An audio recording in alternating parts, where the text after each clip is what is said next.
Welcome back to another edition with Late Night with Davi.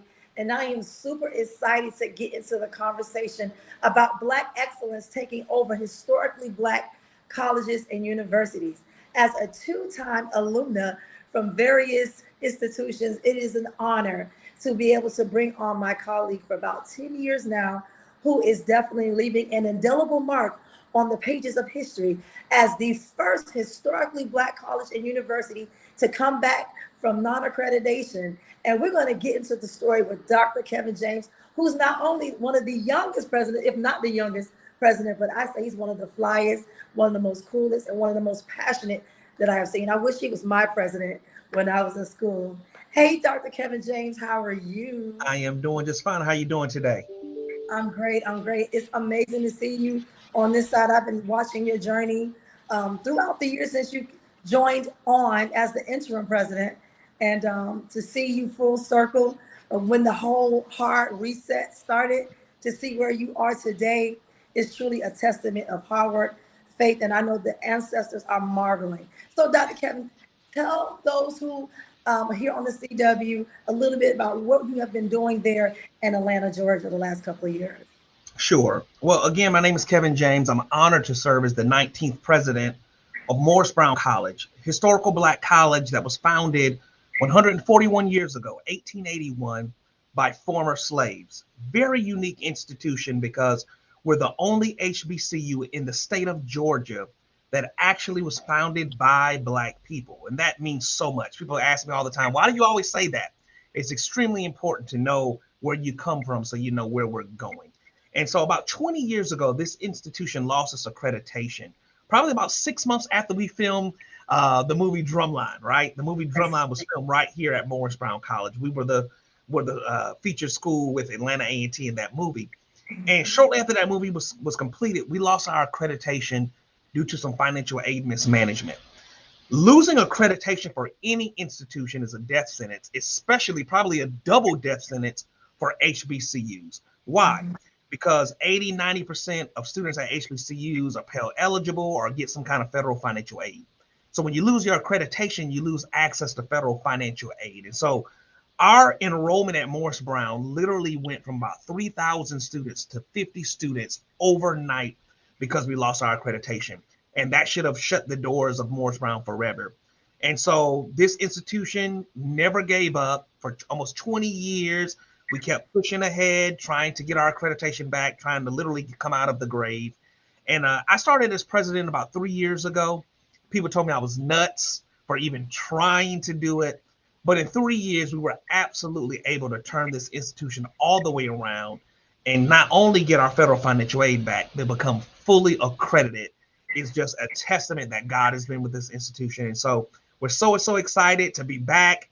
We're now enrolling students through what we call the hard reset. And we're back, we're here to stay, and we're now ready to take Morrisbrown College to the next level. And you're definitely taking it to the next level. So how are you doing that fiscally? I know you all raised millions and millions of dollars. You galvanized from the celebrities that live in Atlanta, business owners. How did you do it? Give us about a minute of how you did it to get the money right, you know? Right. Well, actually, it was a grassroots movement. There haven't been a lot of celebrities to give millions of dollars. Right. It was grassroots. Awesome. 3 reasons Morrisbrown was able to survive: God, the AME Church, and alumni. The AME Church has given us millions and millions of dollars. Okay. But, you know, a lot of people are waiting to see if we were going to be able to do this because it's never been done in history. No HBCU has ever rebounded after a 20-year hiatus. So a lot of corporations and major philanthropists, really, in my viewpoint, were waiting to see, okay, they're talking a big game, but are they actually going to be able to do it? Show me what you're going to do, and then I'll be able to support. So now that we're on the other side, going into this first year as an accredited institution, we're looking and calling on all the major philanthropists, corporations, and others to literally pour into this institution to help us to take her to the next level. And so it was a grassroots movement. Again, major support from the AME Church and the alumni. Alumni giving back is so important. I got chills on that. So all the alumni, sow back into your schools, okay? Absolutely. Don't think those little dollars don't make sense. It adds up and it brings so much value to keep the hollow sacred halls open. So another thing that you are doing, I caught you on a live, and you were talking about how you have a new program that you're relaunching, one of the biggest degree programs with the hospitality tourism, and you all have a hotel that's going to be Yes. on the yard. Come on, tell the folks about what's going on. Sure. You know, my first week on the job, I literally was walking around the campus and I was talking out loud to God. God, help me. How are we going to save this institution? I mean, we've been through hell. $35 million bankruptcy, 4.2 million to the AME Church, 9.5 million to the United States Department of Ed, loss of land, loss of students, loss of reputation. And so I knew, being a business person, that I had to bring some kind of sustainable business model to Morris Brown. And so I was walking around the campus, talking out loud to God, how are we going to do this? And something spoke to me and said, use what you got. And so I literally look up and I'm looking at, across the street from Morris Brown is the brand new $1.9 billion Mercedes-Benz Stadium. The next thought that came to me was, what was one of your top academic programs back in the day? Hospitality tourism management. And so I said, you know what? I know what we're going to do to save the school. We're going to build a hotel at Morris Brown College, tie it directly into our academic program of hospitality management, where the students literally learn hands-on learning. And then it's also bringing sustainable revenue to the institution for years to come. Pitched the idea to my board chairman. He said, that's a good idea, but you got to get that through the board of trustees. At the board retreat, I came with this presentation. We're going to build a hotel at Morris Brown College. After a lot of conversation, unanimous vote, go build your hotel. And so we've partnered with CGI Merchant Group out of Miami, Florida, and also Hilton Hotel to build a $30 million, 150-room hotel here at Morris Brown College. From my understanding, we're the first HBCU to have a flagged hotel on the campus that's going to be tied directly to our academic program. The bottom floor is going to be academic space for our students, and it's going to be a real live 4-star working hotel in downtown Atlanta at a HBCU. And it's crazy. For us, by us, it's still going on today. And so that hotel is going to be right here on the campus. And again, it's going to be a very, very major component to our academic program of hospitality management. I love it. And you know, Atlanta, you are modeling for the world again, the Black Wall Street. And so before we go, listen, if you have not matriculated at HBCU, the hub of social life is the Divine Nine. And I heard you threw it out there that the Greeks are coming back on the yard, and I will be remiss if I got my pink and green on today, y'all. There you go. My ladies of Alpha Kappa Alpha Sorority Incorporated, and Dr. Kevin James, you know you are that fine man or what?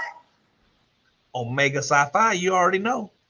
Yes, yes. So I want to say hats off to you. So the great work that you and your team are continuously doing. You guys are forging a new path, a new way, and letting folks know that HBCUs still are relevant today, even more now than ever, you know?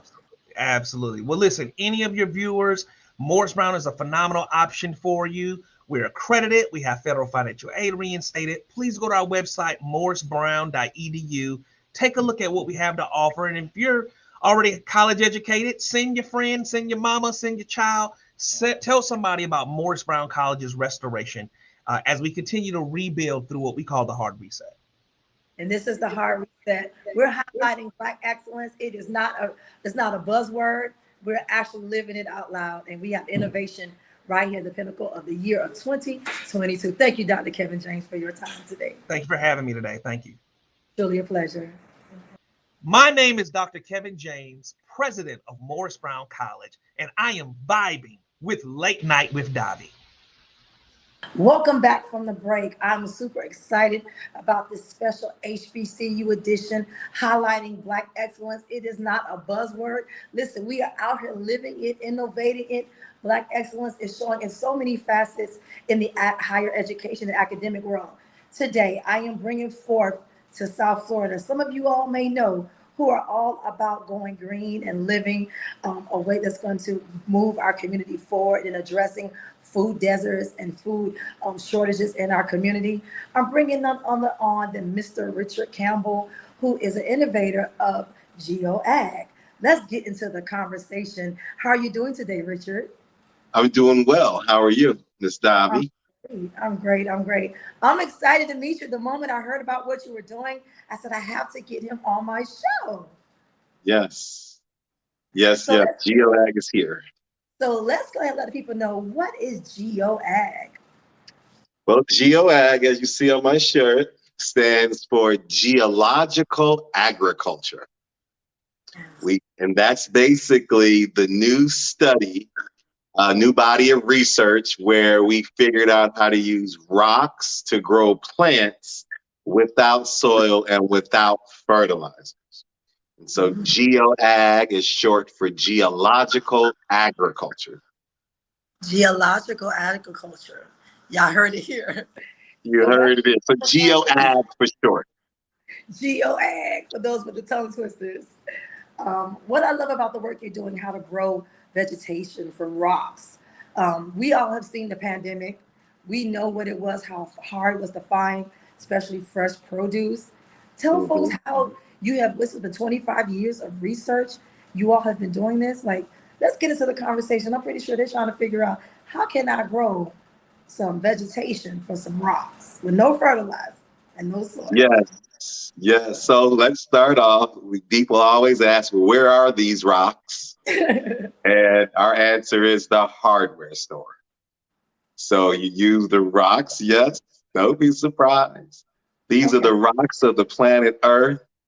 You know, the definition of a rock is a collection of minerals. Yes. And it's that basic definition which really led us to geological agriculture in the first place. This all started as an accident over 25 years ago, back in 1994, when I was living with my uncle, and he accidentally dropped a watermelon seed in some rocks, and out popped a watermelon. And then he asked questions. We started investigating. I came up with the theory. Well, it's just a fact of life that rocks are minerals, minerals are nutrients, and nutrients are fertilizers. They're at least cousins. Good. And so he took that statement back in 94. I went off to Peace Corps right after that. And he started buying rocks and planting seeds and growing food for the neighborhood. And then in 2008, when my grandmother passed, my mother asked me to do an assessment on our family land. And my uncle then asked me to come check out his rocks and said, hey, Rich, I got two questions. Can you figure out what's going on in my garden? And can you take it to the people? And so I was like, figure out what's going on in your garden. You've been using this rock garden for 10 years. He's like, yeah, but I don't understand what's happening. Wow. I know it's happening. I don't understand it. So then I began my research and journey to, one, figure out what's happening, which we were able to do pretty quickly. And now, two, fulfill his other question of, can you, share this with the people? At the time, he noticed the famine in Ethiopia, that folks were dying with the rocks right at their feet. And so that is what got him to call me. He says, if anybody can get those people from dying with the rocks at their feet, it could be Richard. So, now, Richard, I love what you're doing. There's two more things before I get you out of here that we must highlight. So being that you continue this research, you continue to getting this message before the people. I am biased because you are now housed out in Miami and you have done works with my undergraduate institution, the Florida Memorial University, and what you're doing there with the Health and Natural Science Department. And I know you're even doing things in the STEM world, for our younger generation. Let's get into the whole importance of you taking your messaging and getting into the academic world. So now you can pretty much just continue the legacy of Geo Ag. So, a man should not own a science. I have the patents to geological agriculture, own the trademark and all of that. So what we've decided to do is do all of its research at the HBCUs around the country. And to Davi's point, I relocated to Miami, Florida, our headquarters, because of the year-round agriculture research we get to do because permanent weather. And Florida Memorial is our flagship university that we work with here. They even hosted our second annual Geo Ag conference this year. We had 20 speakers from around the world talking about their contributions to Geo Ag. And so here in the state of Florida Memorial, we work with directly on a weekly basis, but we also work with Florida A&M Yeah. And then in Georgia, we're working with Savannah State. We work with Morehouse and Fort Valley. And even into New York, we work at Bronx Community College and in Morgan State University and Baltimore. So we're up and down the East Coast, working with our HBCUs to really refine this, what we call a new use of rock, to grow plants for your home, for yourselves, for your rooftops, and for the HBCUs to generate the commercialization and wealth that comes behind that as well.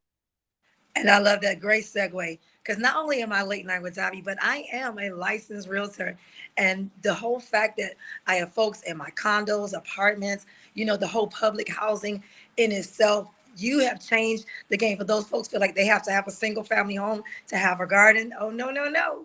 We need those what? We need those rocks, right?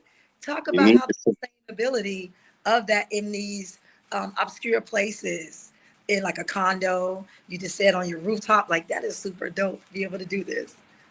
Yeah, so we teach people how to do farming in their homes. Love it. People always ask us, hey, what about the farmer? Can you do it on a scale for the farmer? And we're always like, why would we do that? Number one, yes, we can. But number two, there are people in condos and apartments that will never have a farm, never have a garden, never have a home with a garden, don't even want that. But they need fresh food every day. X. They need their own indoor system. So with rocks, we turn your 6-foot table into the produce section of your house. Oh, wow. Let me show you how to see if I can get a picture up here. Let's see. See the top is a 6-foot table, day one. And the bottom is 20 days later with all that green for you to eat on. So you got your wheat. Yes, that's 20 days. So we want to turn that old 6-foot table in your house to the produce section of your house. So because what you do is you eat what's on the first row in day one, and then you plant again. And then day two, you eat the second row, day three, the third row. And as long as you what we call eat and repeat, that means you cut it all off and you just plant seeds again that same day. And as long as you're in that rotational crop cycle, you'll never run out of food. You'll never run out of food, and that's it. Richard, how can we find out how to get connected with you, how we can learn and how we can grow our own produce? So this is the book that you need to download, have on your phone, and just read it. Read chapters 1, 2, and 3. Chapters 1 is the basics, chapters 2 is indoors, and chapter 3 is outdoors. Now there's 7 chapters with all types of other things of our 25-year history in here. But you want to go to our website and download the book, or our nonprofit. So it's TOSOILLESS, to soil less. That's our website. You can download the book or go to our nonprofit, which is the keep-inc.org. The keep-inc.org. Also, we'll make sure that you have that information here on Late Night with Davi. You guys got to hear exclusively with Late Night with Davi, Mr. Richard Campbell. Thank you for taking the time out of your busy schedule to be with the girl Davi today. Thank you, Ms. Davi, for having Team Geo Ag on and showcasing us in the Miami, Florida, South Florida area. I love it. Hi, I'm Richard Campbell, founder of Geological Agriculture, and I'm vibing with Late Night with Davi.